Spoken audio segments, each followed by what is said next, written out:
Bab mengenai orang yang mendapati sholat baru 1 rakaat.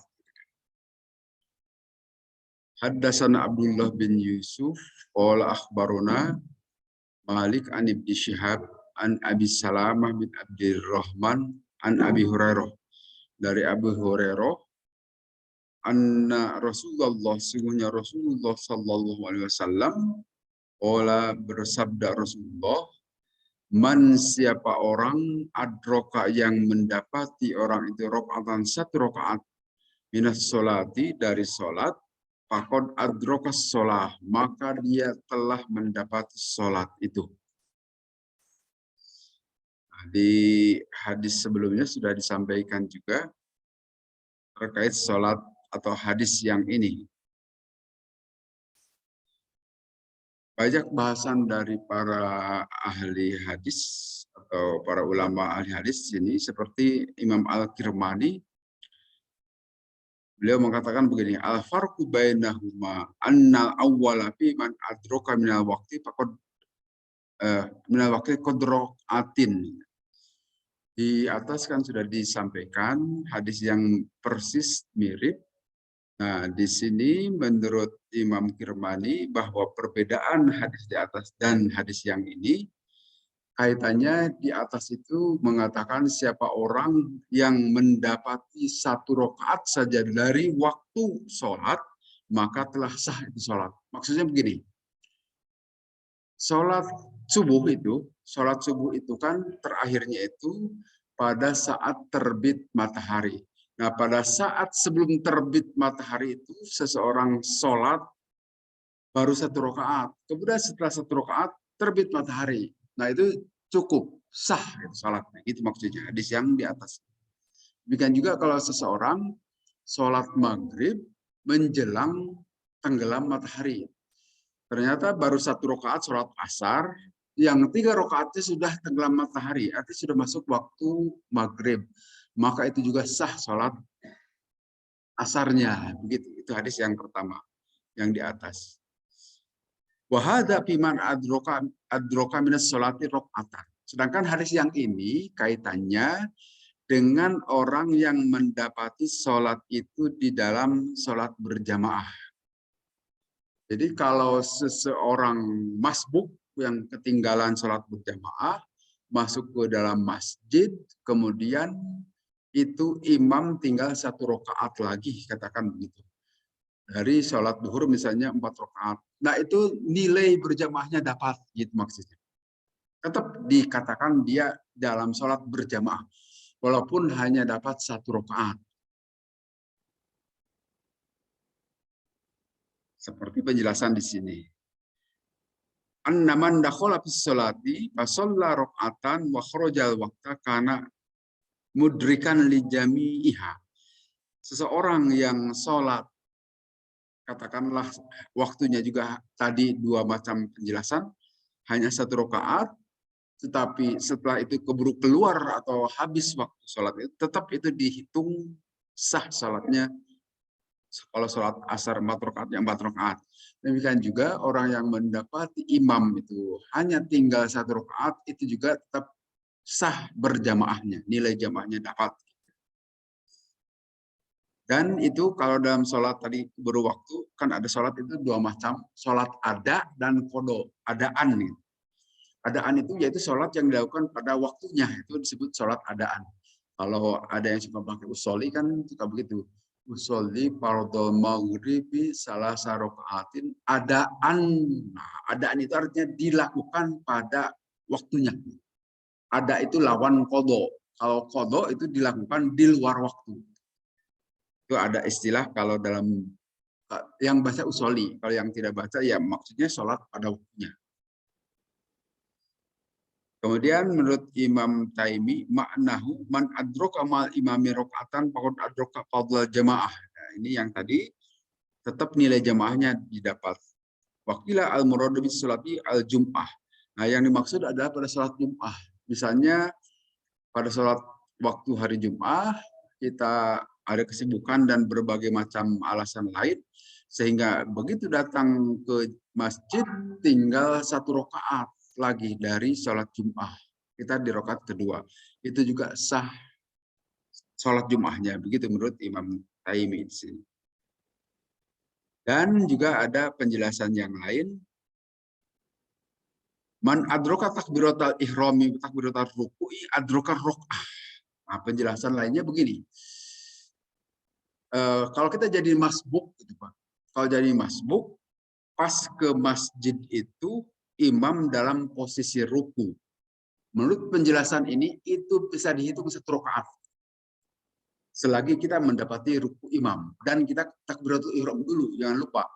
Kan suka ada juga yang langsung mau ikut ruku. Nah, itu menurut penjelasan ini tidak sah karena sholat itu harus diawali dengan takbiratul ihram.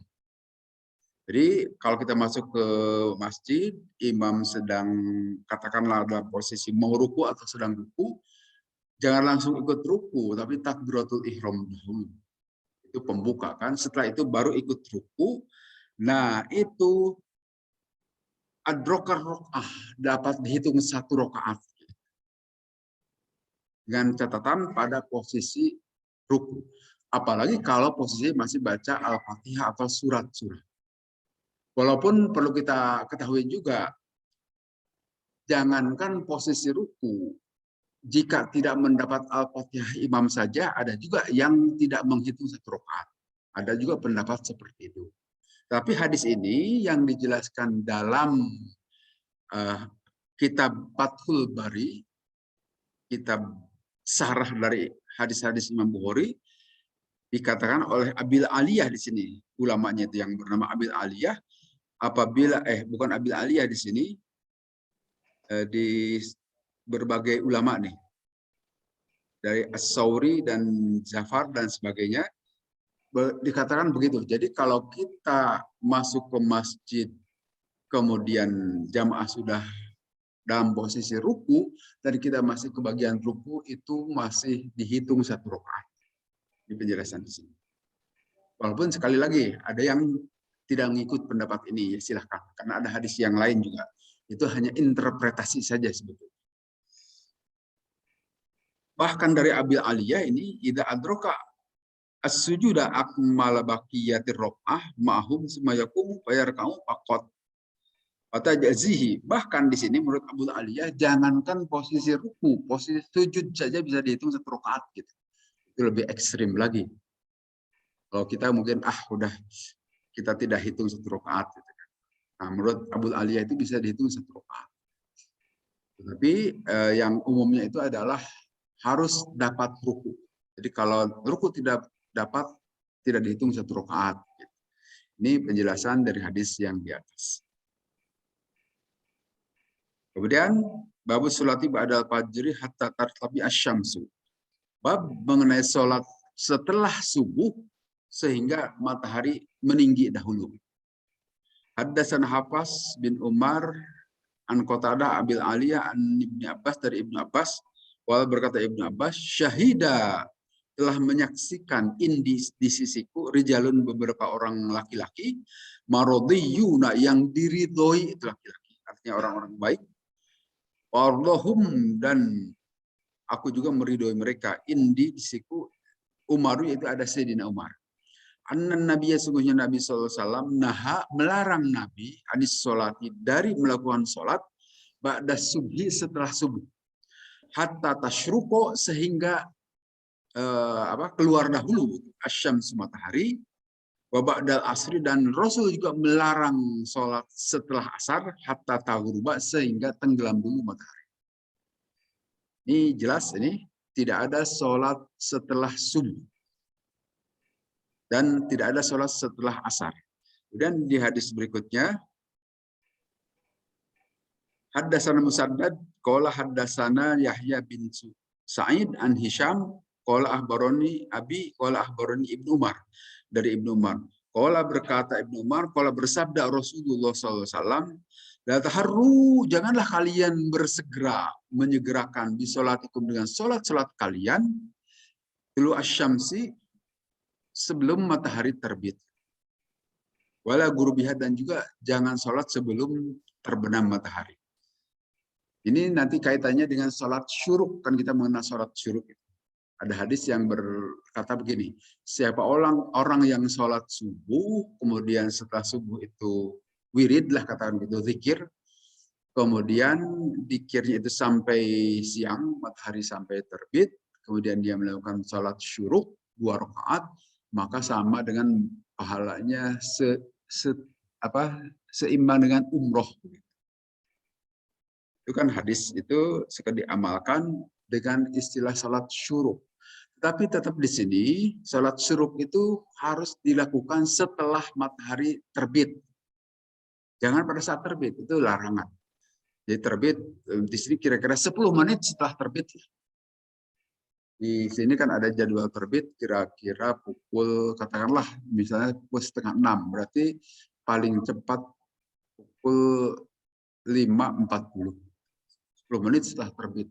Kalau dalam istilah kitab-kitab fikih itu qadrorumhin, kira-kira 1 tombak.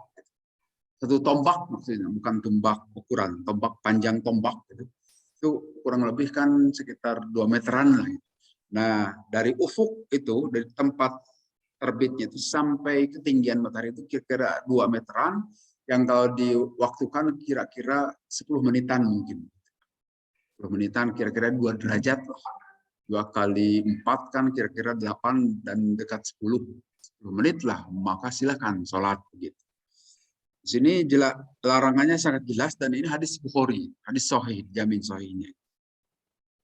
Oh, waqala dan berkata hadasani telah membacakan hadis kepadaku Ibnu Umar qala berkata Ibnu Umar qala bersabda Rasulullah sallallahu alaihi wasallam, idza tala'a apabila terbit hajibus syamsi penghalang matahari, akhir sholat maka akhirkan sholat hatta tartabi'a sehingga tinggi dahulu itu matahari. Idza goba dan apabila tenggelam hajibus syamsi itu matahari juga, akhir sholat hatta tagiba, akhirkan itu sholat sampai matahari tenggelam. Nah, nanti ada penjelasan dari para imam madhab, kan kita tahu bahwa waktu yang dilarang sholat itu 3 macam, 3 waktu. Yang pertama saat matahari terbit, yang kedua saat matahari pas di tengah-tengah sebelum zuhur, dan yang ketiga saat matahari tenggelam. Dengan alasan bahwa waktu-waktu itu biasa digunakan untuk penyembahan matahari bagi para penyembah matahari atau kaum sobiin. Kaum sobiin ini para penyembah bintang. Ya bintang itu matahari juga kan. Nah, waktu-waktu itu digunakan untuk penyembahan yang dilakukan oleh para penyembah bintang atau matahari. Maka kita harus tampil beda. Jangan melakukan sholat atau menguburkan jenazah pada waktu-waktu itu. Nah, ini nanti terdapat khilaf atau ikhtilaf, perbedaan pendapat di antara ulama. Larangan sholat itu mutlakkah atau hanya bagi waktu tertentu? Kalau menurut Imam Syafi'i, madhab Syafi'i, itu adalah hanya untuk sholat-sholat mutlak. Gitu. Larangan itu. Madhab Syafi'i itu. Artinya sholat mutlak itu sholat yang tidak ada sebab. Pokoknya saya mau sholat sunnah. Tapi kalau sholat-sholat yang ada sebab, boleh di waktu terlarang juga. Ini mungkin agak bingung, nggak apa-apa saya kira. Kalau bingung itu artinya tandanya paham gitu. Ngerti gitu kalau bingung. Tapi kalau cuek saja berarti lewat saja begitu kan. Nah, ini menurut Imam Syafi'i sekali lagi nanti ada beda dengan Imam Hanafi ya. Menurut Imam Syafi'i ini hanya untuk waktu sholat mutlak. Ada sholat sunat mutlak itu ya sholat sunat yang dilakukan kapan saja itu dan tidak dibatasi jumlah rakaatnya juga, bebas saja. Kalau kita punya waktu dan ada kesempatan dan tadi pagi belum sempat senam pagi misalnya atau jalan kaki belum olahraga, silakan olahraga melalui sholat saja. Terus saja sholat 2 rakaat tak sukanya. Itu sholat sunat mutlak. Nah, kalau untuk sholat yang ada sebab, nggak apa-apa juga di waktu-waktu yang terlarang. Contoh sholat yang ada sebab itu adalah seperti sholat tahiyatul masjid. Kita melakukan sholat tahiyatul masjid, masuk ke dalam masjid, disunnahkan sholat 2 rakaat. Nah, karena kita ada sebab dengan masuk masjid, walaupun pada waktu terlarang boleh begitu menurut Imam Syafi'i. Atau sholat fardu. Sholat fardu seperti sholat subuh kan tidak boleh pada saat matahari terbit itu. Tetapi kita kesiangan, justru bangunnya itu pada saat matahari terbit. Nah, jangan ditunda, sholat saja walaupun pada waktu terlarang gitu. Itu pendapat madhab Syafi'i. Kalau madhab Hanafi beda lagi. Menurut madhab Hanafi itu terlarang untuk sholat apapun. Mutlak saja, tidak boleh. Nah, jadi begitu menurut perbedaan di sini ada penjelasan di bawah itu. Coba saya dahului aja nih. Karena ada hadis ini yang perlu penjelasan menarik nih, hadis ini. Hadis 584. Di hadis ini disebutkan begini. Haddatsana Ubaid bin Ismail an Abi Usamah an Ubaidillah an Habib dan seterusnya dari Abi Hurairah. Anna Rasulullah, sungguhnya Rasulullah SAW melarang Rasulullah an bai'ata ini dari dua jual beli. Ini di luar sholat ini Pak. Tapi saya kira menarik bagi kita ini. Yang pertama Rasulullah melarang jual beli dengan dua akad, dengan dua transaksi. Padahal dalam kehidupan sehari-hari ini sudah biasa bagi kita. Dan tidak sadar ya. Contohnya apa ini pengertiannya? Saya baca dalam beberapa literatur dan beberapa bacaan penjelasan daripada para ulama atau para yang memahami ini dilarang dua jual beli dalam satu barang gitu. Jadi dalam satu barang dua transaksi itu yang dimaksud Rasul. Ada bermacam contoh, contohnya misalnya begini. Seperti sewa jual. Itu kan dua akad untuk satu barang. Itu saya kira sudah biasa praktek kita itu kan. Misalnya mobil, ya seperti mobil-mobil kantor itu, seperti yang saya tahu di Telkom itu kemarin, mobil-mobil dinas itu statusnya sewa. Tapi setelah lunas sampai sekian tahun, jadi bisa dimiliki. Menurut Nabi itu tidak boleh. Itu dalam satu barang dua akad dua transaksi. Yang satunya itu sewa, yang keduanya beli. Padahal barangnya itu juga. Ini yang dimaksud larangan. Dan praktek ini sudah biasa di kita kan. Termasuk gini juga, jual barang dengan dua cara harga. Kalau harga nggak kredit itu 130 juta, itu rumah misalnya. Tapi kalau cash, kalau kontan 100 juta, itu juga tidak boleh. Itu termasuk dua akad dalam satu barang. Itu dilarang. Di sini disebutkan, naha telah melarang. Dari dua jual beli. Jadi dua transaksi dalam satu komoditas, dalam satu barang. Padahal di proyek-proyek saat ini ada yang disebut dengan BOR atau apa istilahnya itu, buy or return gitu kan. Itu salah satu pola mekanisme pengadaan misalnya. Atau sewa beli dan seterusnya. Nah, ini memang boro-boro melihat hal-hal yang sifatnya di wilayah muamalah kita itu, di wilayah ubudiyah saja masih banyak yang tidak ngepas dengan ajaran Rasul gitu kan. Tapi ini setidaknya sebagai peringatan bagi kita.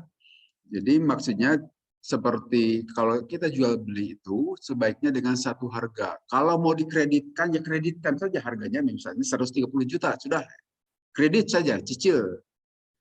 Tapi kalau mau dikontankan ya kontan saja dengan satu macam harga. Jangan dikasih pilihan itu si konsumen itu. Kalau mau harga cash sekian, kalau mau kredit sekian. Padahal kalau kita beli motor itu, beli mobil juga pada gitu umumnya. Makanya barangkali tidak berkah itu karena cara transaksinya seperti itu. Kalau tidak maju-maju Indonesia ini, kan? Padahal negara kaya raya gitu, gini aja gitu kan. Beda dengan negeri-negeri lain gitu kan. Walaupun kurang sumber daya alam, tapi mereka itu lebih sejahtera gitu kan. Bisa jadi banyak kaum muslimin tetapi tidak mengamalkan ajaran Islamnya. Wallahu alam, memang itu rahasia Allah. Memang tidak gampang itu kita mengislamkan orang Islam saja. Itu butuh usaha juga. Kemudian anlibsata ini dari memakai dua pakaian. Artinya gini maksudnya, ini ajaran Islam sudah wanti-wanti sejak awal, hati-hati proses pendidikan kepada anak-anak itu. Karena bisa terjadi tumbuhnya seperti kondisi homo atau lesbi itu karena kebiasaan atau cara pendidikan yang salah. Misalnya kakak adik, laki-laki sama laki-laki atau perempuan sama perempuan dibiasakan dalam satu tempat tidur dan dibiasakan dalam satu selimut. Nah, itu tidak baik, gitu kan. Sebaiknya dipisah saja. Nah, jadi ini pendidikan yang saya kira di hadis sebelumnya sudah dibahas kita, bahwa hal-hal seperti itu harus menjadi perhatian kita para orang tua karena hal-hal itu bisa mendorong pada penyimpangan-penyimpangan yang sifatnya seksual itu. Kan Nabi wanti-wanti ini, 14 abad yang lalu sudah memberikan peringatan seperti itu. Kemudian Nabi juga melarang dari dua sholat. Naha anis sholat ba'dal fajri, tidak boleh sholat setelah fajar dan hatta tatlu asyamsu sehingga matahari terbit. Dan juga setelah asar hatta taghrub asyamsu sehingga matahari tenggelam. Kemudian wa istimalis soma dan dari istimalis soma. Ini penjelasannya agak tidak ada di sini. Wa anil ihtiba bisabin wahidin dan ihtiba. Ihtiba itu duduk sila itu tapi posisinya begini. Tangan itu di kebelakangan. Atau juga yang kalau sholat Jumat itu juga pada begini. Itu sebetulnya tidak boleh. Dilarang oleh Nabi. Kan banyak jamaah itu kalau sholat Jumat itu nangkep tuur gitu kan. Kelihatan lagi ada masalah. Jadi Nabi termasuk ini dua tangan di belakang sambil begini gitu. Itu ihtiba namanya itu. Itu dilarang. Waktu itu kan dalam hadis-hadis di Riyadhus Shalihin sudah disampaikan banyak cara, termasuk kalau cukur juga itu rambut itu harus hati-hati, Nabi memberikan peringatan.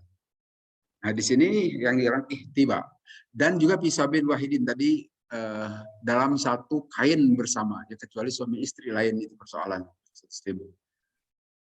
Tapi kalau bukan suami istri sebaiknya jangan menggunakan kain itu. Bahkan di sini disebutkan begini, pisabin wahidin yufdho biparhilas sama.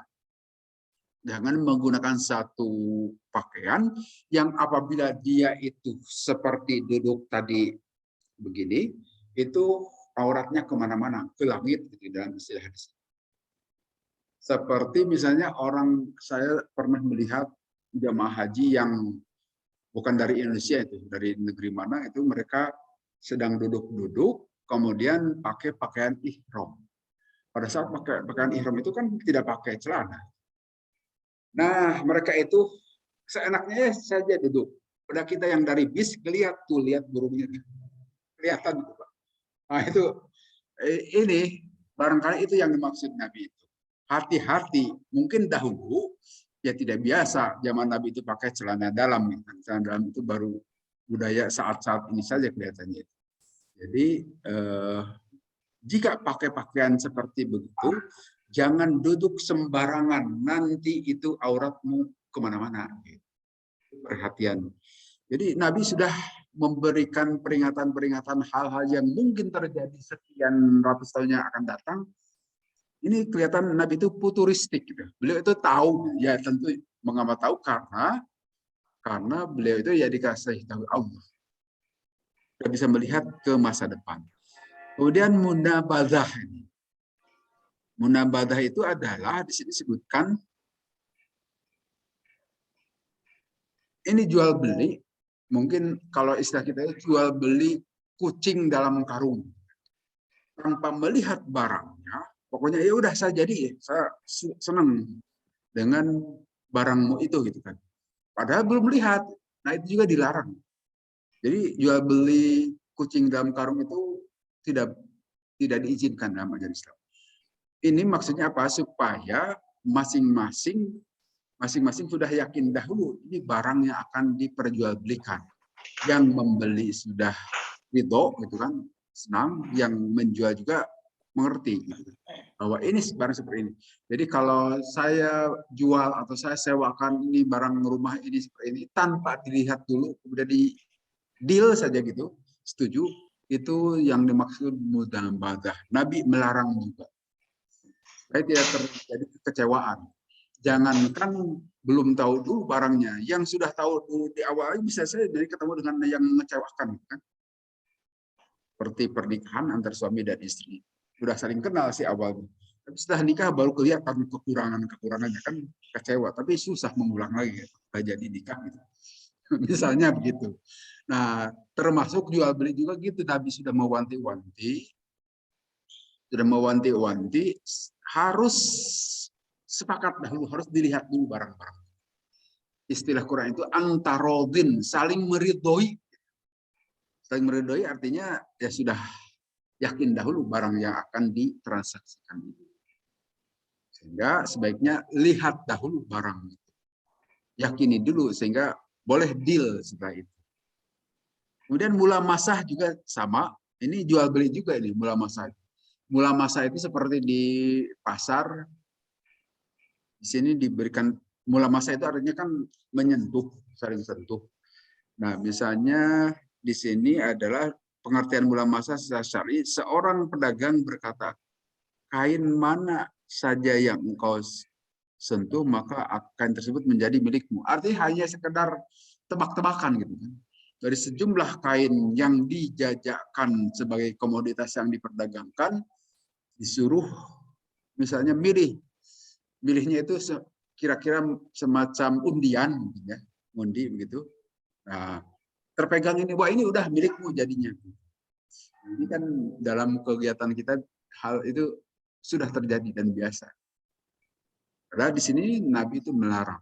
Artinya transaksi jual beli itu harus betul-betul bersih dan terhindar dari tebak-tebakan atau undi-undian yang tidak meyakinkan bagi kedua belah pihak. Itu ajaran Islam yang prinsipnya harus adil. Adil itu tentu tidak merugikan pihak manapun harusnya. Jadi dalam istilah Quran antarodin, saling meridhoi, saling menyukai terhadap barang-barang.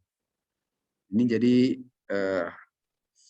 dari bab sholat ini jadi keperdagangan. Dan dalam Fathul Bari ini tidak akan dibahas di sini, nanti di bab jual beli aja katanya.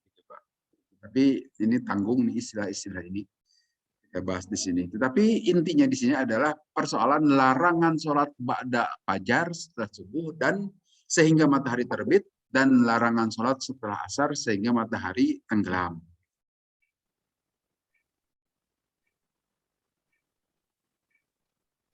Nah, di sini ada komentar Imam Nawawi terkait dengan soal sholat tadi. Qolan Nawawi, Imam Nawawi itu salah satu ulama di lingkungan mazhab Syafi'i. Ajma'atil ummatu ala karuhati sholatin la sababalha fil awqati al-manhiya anha. Menurut Imam Nawawi telah sepakat umat Islam itu tentang tidak bolehnya sholat yang tidak ada sebab dalam waktu-waktu yang dilarang. Jadi kalau sholat mutlak itu tidak boleh dilakukan pada 3 waktu. Pada saat matahari terbit, kemudian pada saat matahari pas di tengah-tengah menjelang zuhur, dan yang ketiga pada saat matahari mau tenggelam. Itu sholat mutlak tidak boleh itu. Kemudian wattafaqu ala jawazil faraidhi, dan boleh sepakat para ulama tentang bolehnya melakukan sholat fardu yang ketinggalan. Ya ketinggalan di sini karena lupa, karena ketiduran atau karena ada sebab lain. Nah, nyata baru ingat, wah saya belum sholat asar nih. Padahal sudah mau menjelang maghrib. Sholat saja pada saat itu juga nggak apa-apa. Ini sekali lagi dalam lingkungan mazhab Syafi'i. Imam Nawawi itu mewakili mazhab Syafi'i. Kemudian kalau sholat waqtalafu fin nawafil, tetapi ada perbedaan pendapat dalam sholat nawafil. Itu nawafil itu sholat-sholat sunnah. Allatil hasababun, yang memiliki sebab seperti sholat tahiyatul masjid. Nah, sholat tahiyatul masjid ada perbedaan pendapat. Dalam mazhab Syafi'i itu tidak apa-apa, sedangkan dalam mazhab Hanafi itu tidak boleh juga. Tidak boleh juga sholat tahiyat masjid, sholat jenazah juga.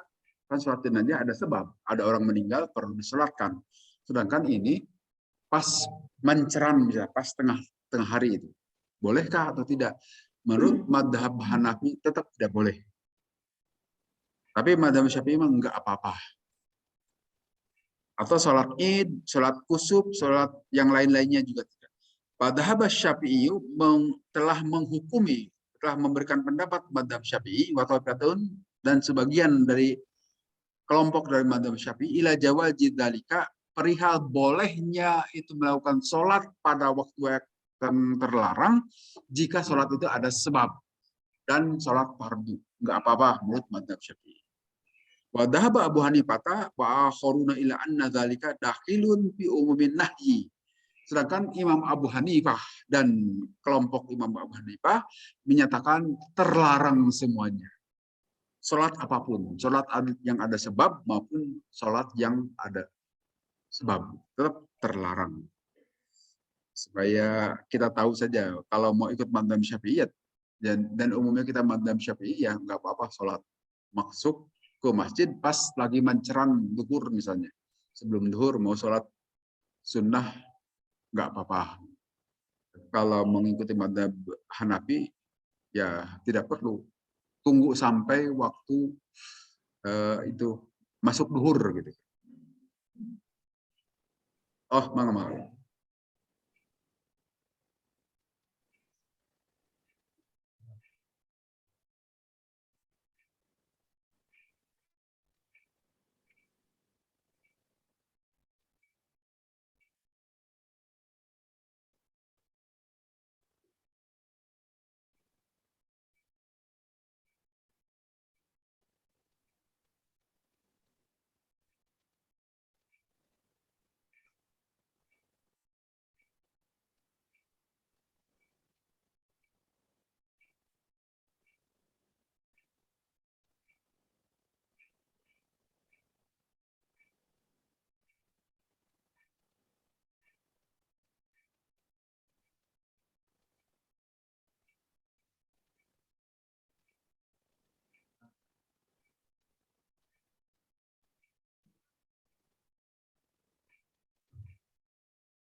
Ya.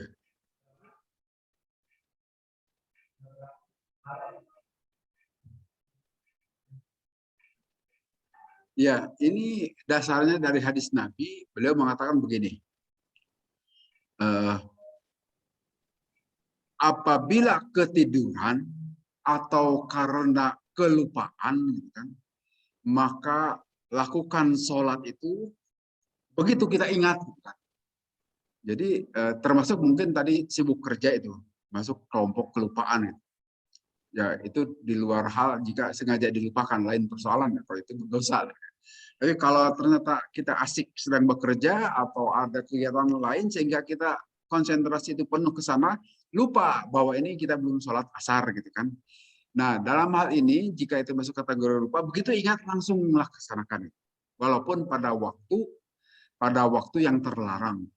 Artinya kategori tadi kita bisa dimasukkan kelupaan itu masuk dalam hadis Nabi itu. Itu adalah waktu atau kondisi lupa dan tentu dimaafkan oleh Allah. Yang penting jangan sampai tidak melakukan sholat. Lakukanlah sholat. Dan itu termasuk kategori ditoleransi, istilah tadi Pak Yun itu. Ditoleransi boleh karena Nabi menjamin begitu. Atau kalau orang itu dalam kondisi misalnya mugma alaih, istilah hadis itu. Mugma alaih itu artinya terganggu ingatannya. Gitu. Tiba-tiba katakanlah sakalor gitu. Sakalor itu apa ya? Ayan. Tiba-tiba ayan kan kesadaran itu hilang gitu. Nah, pada saat waktu ayan itu dia itu belum sholat, begitu menjelang atau bahkan setelah maghrib baru ingat bahwa dia sudah sadar belum melakukan sholat, maka lakukan sholat saat ingat itu, tidak apa-apa. Itu dijamin oleh Nabi dan diperintahkan oleh Nabi sehingga nanti para ulama berdasarkan ini hadis ini mengatakan bahwa itu adalah ada sholat qadha itu. Walaupun nanti pendapat yang lain sebagian tidak ada kodok sholat itu. Hadis ini bisa menjadi dasar bagi yang berpendapat bahwa sholat itu harus dikodok kalau tertinggal. Walaupun itu pendapat minoritas. Saya kira gitu mungkin Pak.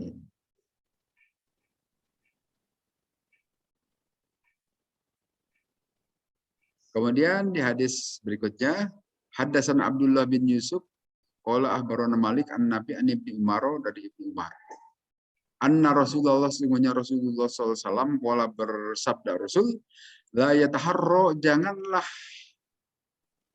berkeinginan keras gitu.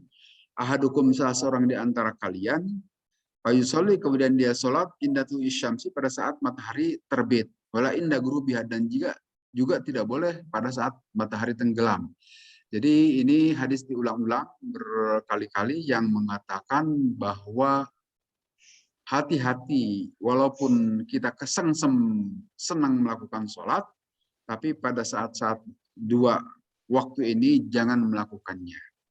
Dan ini juga nanti yang berselisih atau berbeda pendapat di antara ulama-ulama Hanafiyah dan ulama-ulama Syafi'iyah. Kalau menurut ulama Hanafiyah ini mutlak untuk sholat apapun, gitu. Tidak boleh. Jadi kalau pas kita bangun dan wudhu, kemudian matahari pas sedang terbit itu, katakanlah kita tahu waktu terbitnya itu katakan saat setengah 6, 6.30, nah tunggu saja dulu sampai 6.40. Jangan lakukan sholat. Tapi dalam mazhab Syafi'i, lakukan sholat saat itu juga. Sebetulnya dasarnya sama, hanya cara menginterpretasikan dalil itu yang berbeda. Kemudian di hadis berikutnya, Haddasan Abdul Aziz, Abdullah, dan seterusnya, dari Abu Sa'id Al-Khudri. Sami itu saya mendengar Rasulullah SAW, yaqulu, bersabda Rasulullah, la sholata, tidak sah sholat ba'da subuh, setelah subuh, hatta tartabi asyamsu, sehingga matahari tinggi dahulu. Wala sholata ba'dal asri, dan tidak sah, tidak boleh ada sholat hatta taghib asyamsu, setelah matahari tenggelam. Nah, kalau dilihat dari ucapan Nabi di sini menggunakan la sholata ini segala jenis sholat sebetulnya dilarang. Kalau kita melihat dari logika bahasa ini, Pak. Logika bahasa itu kan la sholata itu punya arti dalam. Sama seperti ucapan la ilaha illallah. Itu tidak boleh tidak mengucapkannya kecuali harus la ilaha. Tidak boleh ucapan la ilahu, la ilahi, itu tidak boleh. Tapi harus la ilaha. Karena tujuan la ilaha itu meniadakan segala macam jenis Tuhan. Itu ateis pernyataan la ilaha itu. Tidak ada Tuhan, jenis Tuhan apapun itu. Itu pernyataan ateis. Kemudian jangan lupa, jangan berhenti di la ilaha. Coba susul dengan illallah, kecuali Allah.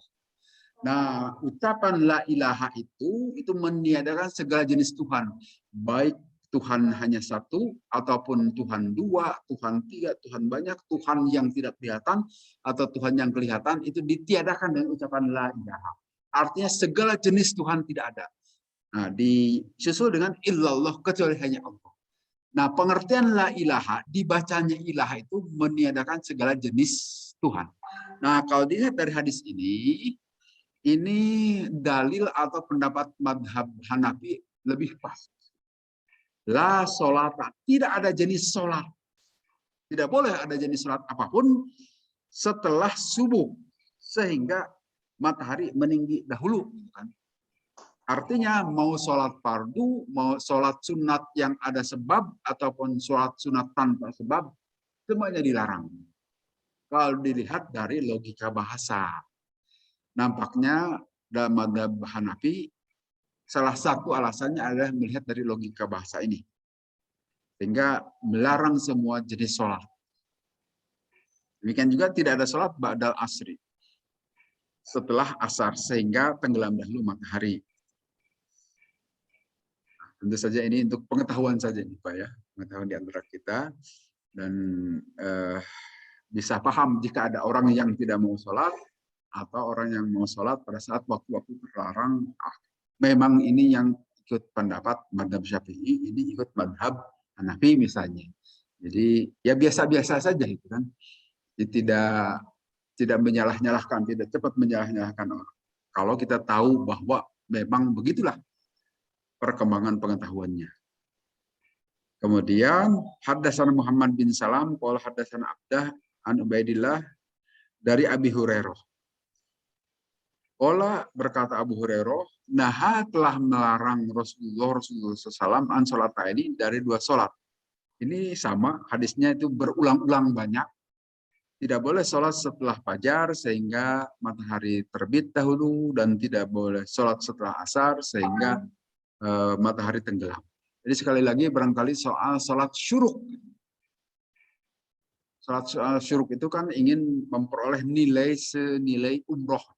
Umroh itu biayanya mahal kan saat ini. Dan belum tentu setiap waktu ada kesempatan, apalagi saat ini. Banyak syarat-syarat yang harus dipenuhi. Harus di PCR dulu, di antigen, di vaksin macam-macam gitu kan, sulitnya minta ampun. Nah, salah satu cara itu adalah dengan tadi sholat subuh berjamaah, terus ikut wirid dikir, setelah itu ikut sholat suruk gitu. Nah, itu senilai umroh. Kan lebih enteng itu daripada mengeluarkan 30 juta kan. Ditambah ditusuk-tusuk hidung gitu kan. Terus di PCR dan seterusnya. Nah, tetapi perhatikan, jangan pada saat matahari terbit gitu. Hatta tatlu asyams, sehingga matahari terbit dengan nanti posisinya ketinggian 2 meteran atau 10 menit setelah terbit. Demikian juga ba'dal asr, setelah asar, hatta taghrib asyamsu, sehingga matahari tenggelam. Ini berulang-ulang hadis ini dari sumber yang berbeda-beda, artinya larangannya sangat kuat. Walaupun nanti kita akan mendapati ternyata Nabi tidak begitu. Atau di sini ada penjelasan dari ulama, innan nahya anis salati ba'da subhi wa ba'da asri innama huwa ilamun bi annahuma la yatatawwa'u ba'dahuma. Nah, larangan menurut penjelasan di sini, larangan tidak ada sholat setelah fajar atau setelah asar itu adalah menyatakan tidak ada sholat sunnah setelah subuh maupun setelah asar. Ini menurut penjelasan dari ulama. Bukan melarang setiap jenis sholat. Hanya tidak ada sholat ba'diyahnya. Tidak ada sholat rawatibnya saja. Kan selama ini pemahaman kita bahwa yang maksud sholat rawatib itu sholat yang mengikuti terhadap sholat-sholat fardu. Baik qoblanya sebelumnya maupun setelahnya. Khusus untuk subuh dan asar tidak ada ba'da. Yang ada adalah sebelumnya. Walaupun sebelum asar juga itu tidak semua sepakat juga. Walau hadisnya ada, tetapi yang menyatakan ada sholat qobla asar. Kemudian kita lanjut ke hadis berikutnya. Haddatsana Abu Nu'man, haddatsana Hammad bin Zaid an Ayyub an Nafi dari Ibnu Umar. Qala usolli kama ra'aitu. Saya sholat sebagaimana saya melihat para sahabatku yusalluna sholat. La anha tidak melarang aku ahadan kepada seseorang soli yang sholat bilailin pada malam hari dan jika tidak dilarang pada siang hari. Masya sesuka-sukanya. Ghairu an la taharrau, kecuali tidak boleh itu para sahabatku itu sholat tulu asyamsi pada saat matahari terbit, wala gurubaha, dan juga tidak boleh pada saat matahari tenggelam.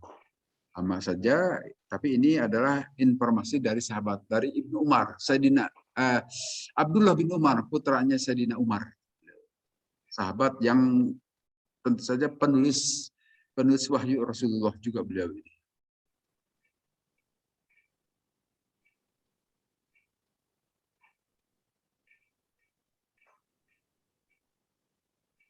Sudah selesai kelihatannya. Masih ada ya. Masih ada. Haddatsana Abu Nu'aim, qala haddatsana Abdul Wahid, dan seterusnya dari Siti Aisyah. Nah, ini kita akan mendapati hal yang seperti ini nih, dalam hadis Nabi. Berkata Siti Aisyah, "Wallazi dhahaba bihi ma tarakahuma hatta laqiyallah." Demi zat Allah yang telah berjalankan atau telah mengambil zat Allah itu kepada Nabi, ma tarakahuma, tidaklah pernah meninggalkan Nabi itu terhadap dua hal, hatta laqiya sehingga Nabi berjumpa Allah dengan Allah, wa ma laqiya dan tidaklah berjumpa Nabi Allah dengan Allah Taala, hatta sakula sehingga berat dahulu ansolati dari melakukan sholat. Wakana dan ada Nabi itu yusolli sholat Nabi kasiron sangat banyak min sholati dari sholat beliau itu qaidan sambil duduk takni ar-raq'ataini ba'da asri. Siti Aisyah menjelaskan 2 rakaat setelah asar. Wakana dan ada an Nabi SAW itu sholihima menyolati sholat terhadap 2 rakaat setelah asar. Wala yusallihima dan tidaklah Nabi melakukan sholat 2 rakaat itu fil masjid di masjid makhofatan kan khawatir ayyusakila bisa memberatkan itu Nabi ala ummati kepada umatnya. Wakana dan ada Nabi itu yuhibbu menyukai Nabi mayukhafifu hal-hal yang mengentengkan yang meringankan antum dari umat. Nah, kalau kita lihat di hadis ini, di hadis-hadis di atas itu Nabi melarang melakukan sholat setelah asar atau setelah subuh. Ternyata menurut berita dari Siti Aisyah, Nabi itu melakukan sholat setelah asar. Jadi pertanyaan kita, loh kok bertentangan ini hadis? Jangan dahulu kita memutuskan ini bertentangan. Ini adalah bisa jadi ada penjelasan di bawahnya. Tidaklah Nabi sholat terhadap 2 sholat itu setelah asar di masjid karena khawatir bisa memberatkan umat. Dalam arti ini bisa jadi kekhususan bagi Nabi. Kan di dalam sunnah itu tidak semua sunnah atau perilaku Nabi perlu kita ikuti, termasuk dalam ibadah. Karena ada yang khusus bagi beliau saja. Contohnya dalam puasa kan. Puasa itu Nabi sampai puasa sehari semalam. Nabi itu biasa yang disebut dengan puasa wisol. Itu kekhususan bagi Nabi. Tapi bagi kita umat dilarang kita puasa. Kita harus buka saat maghrib datang. Tapi kalau Nabi itu bisa sampai besoknya lagi, bukan puasa saja terus. Demikian juga dalam kegiatan-kegiatan seperti sholat tahajud lah. Bagi Nabi tahajud itu adalah wajib. Tiap malam harus sholat. Tiap malam sholat. Nah, kalau bagi umat itu sunnah saja. Nah, kalaupun kita mau ikut Nabi sholat tiap malam tahajud, ya silakan. Tapi itu kan hukumnya sunnah saja. Jadi, kalaupun kita tidak sempat sholat, itu tidak jadi dosa. Tapi kalau bagi Nabi, itu adalah sesuatu yang harus dikerjakan. Nah, termasuk di sini diberitakan, ini hadis sahih dan yakin kebenarannya, ini hadis Bukhari, dari Siti Aisyah, Nabi melakukan sholat setelah asar. Nah, ada alasan khawatir memberatkan umat. Sehingga Nabi melaksanakannya di rumah saja. Sehingga ini bisa diambil perkiraan kita bahwa ini adalah kekhususannya. Jadi tidak perlu diamalkan oleh kita. Sama seperti hal-hal yang tertentu khusus bagi Nabi, itu Nabi saja. Tetapi dalam hadis lain juga, Nabi juga pernah misalnya belum sempat sholat rawatib duhur, keburu datang asar, melaksanakan sholat rawatib duhur itu setelah asar. Itu ada beberapa hadis.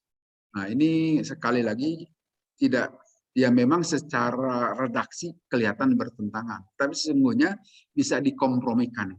Sehingga dikompromikannya di sini itu yang disebut dengan ilmu mustalah hadis itu begitu. Bagaimana mengkompromikan yang dalil seolah-olah saling bertentangan. Sebetulnya tidak bertentangan, ada cara mengkompromikannya itu atau tarjih. Tarjih mana yang lebih kuat itu yang dipakai. Nah, dalam hal ini bisa jadi itu kekhususan bagi Nabi. Sedangkan kenapa tidak bagi kita? Karena di atas larangannya banyak. Di yang terakhir, haddatsana Musaddad, qala haddatsana Yahya, qala haddatsana Hisham. Qala berkata Hisham, akhbaroni telah memberitakan kepadaku abi bapakku. Qala telah berkata Aisyah tu Siti Aisyah, ma taraukan Nabi, tidaklah Nabi meninggalkan as-sajadataini 2 sujudan. Nah, 2 sujudan artinya 2 rakaat ba'dal asri setelah salat asar indi di sisi ukot sama sekali. Artinya beliau itu selalu melaksanakan sholat ba'da asar 2 rakaat. Tapi di rumah di sini. Nah, sekali lagi ini sama dengan hadis di atas, itu bisa jadi kekhususan bagi beliau. Di bawah juga sama, ini diceritakan begitu. Lam yakun Rasulullah SAW yada'u ma'sirron wal alniyatan qabla sholatis subhi wa raka'atani ba'dal asri. 2 rakaat setelah asar. Nah, di sini ditekankan sebelum subuh 2 rakaat dan 2 rakaat setelah asar. Ini silakan itu tidak kan ini kata-kata qabla sholatil subhi sebelum sholat subuh, itu sholat fajar. Oh, itu biasa kita lakukan juga. Dan 2 rakaatani ba'dal asri, 2 rakaat setelah asar. Jadi Nabi melakukan setelah asar. Tapi bisa jadi ini kekhususan bagi beliau. Di hadis di bawahnya juga sama, makanan Nabi tidaklah Nabi yakni mendatangi yamin pada satu hari ba'dal asri setelah asar illa sholat rakaat ini kecuali Nabi sholat 2 rakaat. Menurut Siti Aisyah, nah, kita tahu Siti Aisyah itu istri beliau dan paling banyak meriwayatkan hadis dari Nabi karena beliau itu tahu persis apa yang dilakukan Nabi setiap hari. Ya tentu pada saat ada di rumahnya. Saya kira itu mungkin untuk penjelasan hadis-hadis pada hari ini terkait dengan khususnya larangan sholat setelah asar dan subuh. Wallahu a'lam.